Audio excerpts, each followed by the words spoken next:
Por último, la cintura que rodeaba inmediatamente a la isla interior tenía solamente un estadio de anchura. La isla interior misma, en la que estaba el Palacio de los Reyes, tenía 5 estadios de diámetro. Revistieron todo el contorno de esta isla, las cinturas y el puerto de una muralla de piedra. Construyeron torres y puertas en las cabezas de puente y a la entrada, bóvedas bajo las cuales pasaba el mar. Para llevar a cabo todas estas obras, las piedras que para ello necesitaron, que eran en parte blancas, negras y rojas, fueron extraídas de las laderas de la isla central y del pie de la muralla exterior, aprovechándose las excavaciones para hacer de ellas arsenales, cuyo techo eran las mismas rocas del terreno.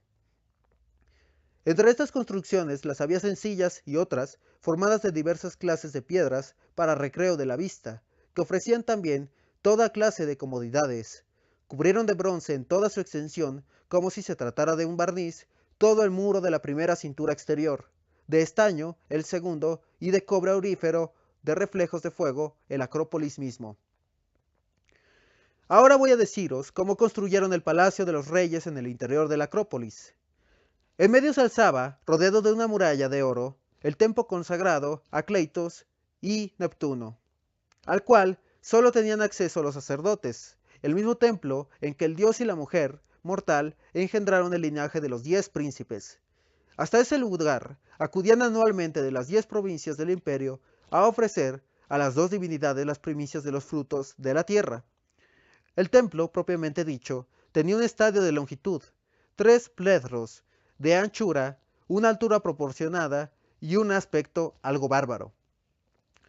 Todo su exterior estaba revestido de plata, menos el almenado, que era de oro.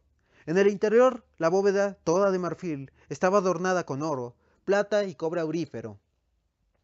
Las paredes, las columnas y el piso estaban recubiertos de marfil. Se veían estatuas de oro, especialmente del dios Neptuno de pie en su carro conducido por 6 caballos alados, y su cabeza era tan grande que casi llegaba hasta la bóveda del templo, y a su alrededor se veían 100 nereidas sentadas sobre delfines. Había, además, un gran número de otras estatuas ofrecidas por particulares. Alrededor del templo en el exterior se alzaban las estatuas de oro de todas las reinas y reyes descendientes de los 10 hijos de Neptuno, y 1000 otras ofrendas de reyes particulares, no solo de la ciudad, sino de los países extranjeros sometidos a obediencia. Por su grandiosidad y su trabajo armonizaba el altar con todas estas maravillas, y el palacio de los reyes en conjunto era tal como correspondía a la extensión del imperio y la ornamentación del templo. 2 manantiales abundantes e inagotables, uno caliente y otro frío, satisfacían admirablemente todas las necesidades de sus aguas y sus virtudes por lo grato. En los alrededores de las casas había árboles que buscaban la humedad, estanques al aire libre y otros cubiertos de techumbre para los baños calientes en invierno. Aquí los de los reyes, allí los de los particulares, más allá los de las mujeres y todavía otros para los caballos y acémilas, todos adornados y decorados según su destino. El agua que salía de ellos iba a regar al bosque de Neptuno, en el que árboles de una altura, frondosidad y belleza casi divinas se elevaban sobre un terreno craso y fértil, y después se dirigía a las cinturas de interiores por acueductos, labrados en dirección a los puentes.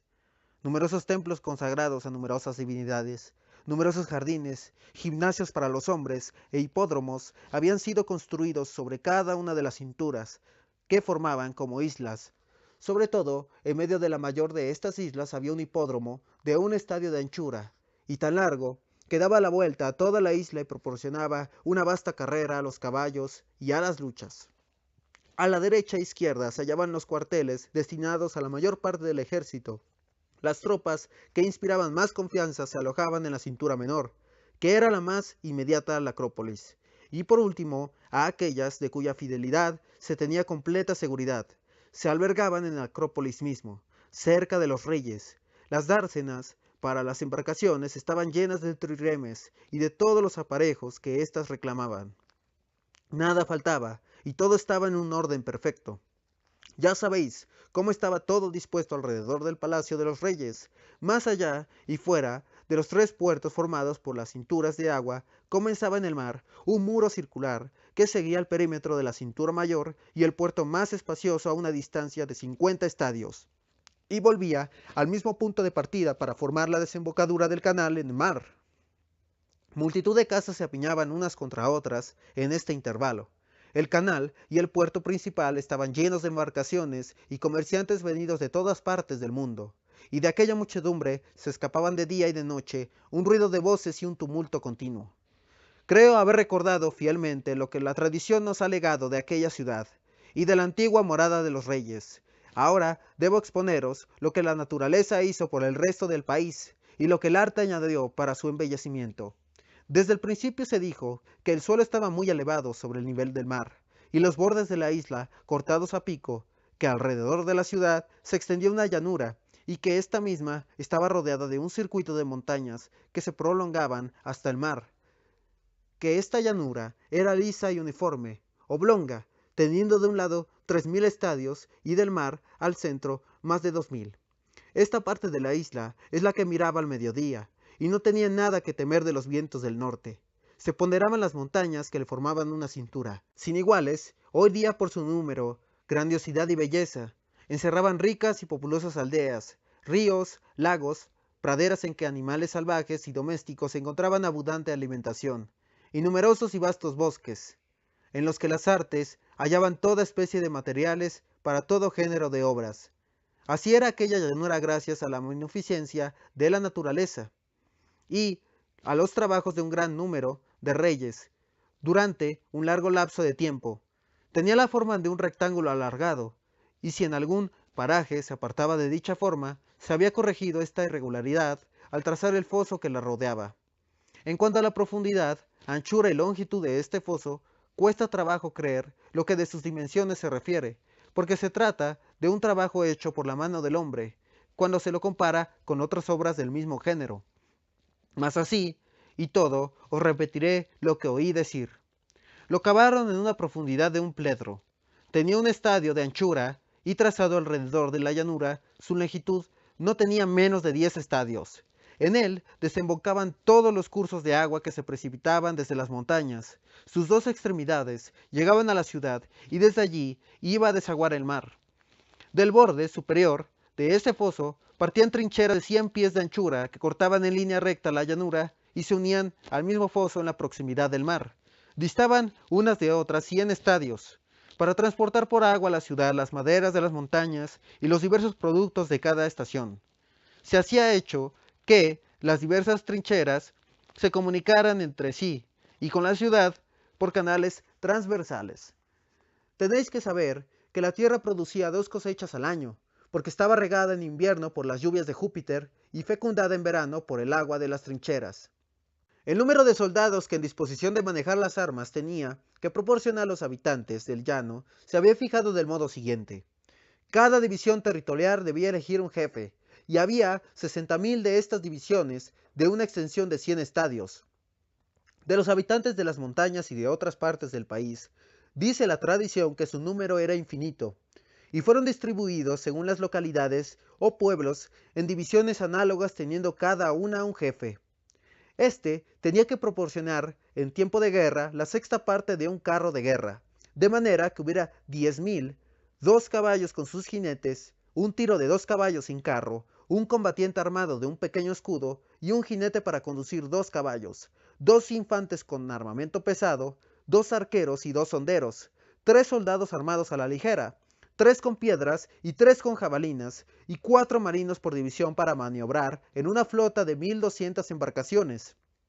Esta era la organización de las fuerzas militares en la ciudad real. Las otras 9 provincias tenían su organización particular, y hablar de ellas sería demasiado prolijo. Desde el principio se estableció el orden siguiente en lo concerniente al gobierno y a la autoridad. Cada uno de los 10 reyes tenía la provincia que le había correspondido y en la ciudad en que residía todo poder sobre los hombres y sobre la mayoría de las leyes, imponiendo castigos y la pena de muerte a su arbitrio. En cuanto al gobierno en general y a las relaciones de los reyes entre sí, eran la regla las órdenes de Neptuno, órdenes que les habían sido transmitidas en la ley soberana. Los primeros de entre ellos las grabaron en una columna de cobre aurífero, erigida en medio de la isla en el templo de Neptuno. Allí se reunían alternativamente los 10 reyes cada quinto y sexto año, para conceder iguales derechos al número impar que al par, discutiendo los intereses públicos en dichas asambleas, e investigando Si se había cometido alguna infracción, a la ley emitían sus juicios. Y si llegaba a este caso, he aquí cómo se daban mutuas garantías de su lealtad. Después de haber sido soltados 10 toros en el templo de Neptuno, y quedándose solo los 10 reyes, rogaban al dios que escogiera a la víctima que le fuera grata, y perseguían a los toros sin más armas que palos y cuerdas. Una vez apresado un toro, lo llevaban a la columna y lo degollaban, sobre la inscripción conforme a las prescripciones del rito. Además de las leyes, se habían inscrito en la columna un pavoroso juramento e imprecaciones contra cualquiera que las violara. Una vez consumado el sacrificio y consagrados los miembros del toro, según aquellas leyes, derramaban los reyes gota a gota la sangre de la víctima en una copa, echaban el resto al fuego y purificaban la columna. Recogiendo después sangre de la copa en unos frasquitos de oro, esparcían parte de su contenido sobre el fuego y juraban juzgar, según las leyes escritas en la columna, castigar a quienes las infringiera. Obsérvalas en adelante en todo su poder, y no gobernar ellos mismos, sino obedeciendo a quien los gobernara conforme a las leyes de su padre. Después de haber pronunciado estas palabras y estas promesas por ellos mismos y sus descendientes, y bebido lo que quedaba en los frasquitos, y haberlos depositado en el templo del dios, se preparaban para la comida y otras ceremonias necesarias. A la hora de las sombras, y cuando el fuego del sacrificio se consumía, se revestían de hermosísimas vestiduras azuladas, se sentaban en el suelo cerca de los últimos vestigios del sacrificio, y por la noche, cuando todo el fuego se había extinguido en el templo, formulaban sus sentencias y las sufrían si alguno de ellos resultaba acusado de haber transgredido las leyes. Después inscribían sus juicios en una placa de oro y la colgaban con sus ropajes de los muros del templo como recuerdos y advertencias. Existía además un gran número de leyes particulares relativas a las atribuciones de cada uno de los reyes. Las principales eran de no acudir a las armas unos contra otros, de prestarse mano fuerte cuando alguno de ellos intentara expulsar de sus estados a una de las razas reales, de liberar en común siguiendo el ejemplo de sus antepasados acerca de la guerra y otros asuntos importantes y encomendar el mando supremo a la raza de Atlas. El rey no podía condenar a muerte a uno de sus parientes, sin el consentimiento de más de la mitad de los 10 reyes.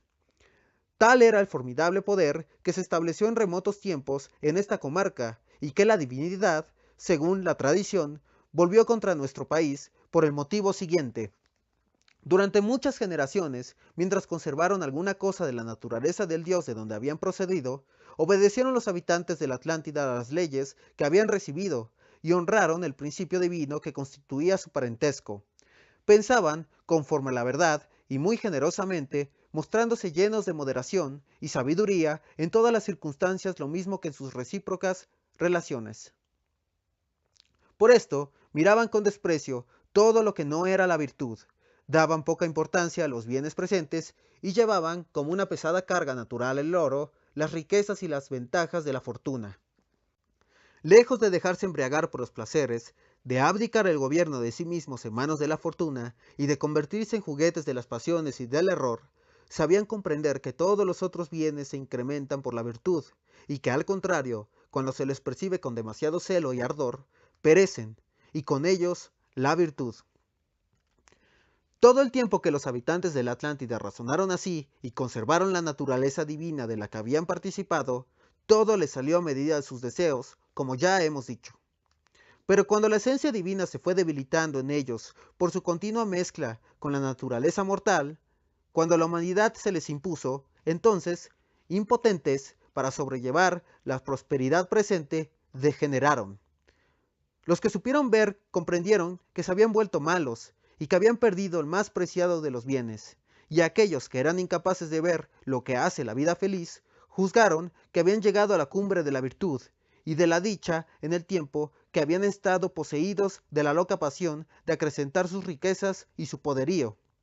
Entonces fue cuando, viendo Júpiter, el dios de los dioses que gobierna según las leyes de la justicia y cuyas miradas disciernen en todo el bien y el mal, la depravación de un pueblo antes tan generoso y deseando castigarlo para que volviera a la virtud y a la sabiduría, reunió todos los dioses en la parte más brillante de las celestiadas moradas, en el centro del universo, desde donde se contempla todo lo que participa de la generación, y al verlos juntos les dijo: hasta aquí el fragmento conservado.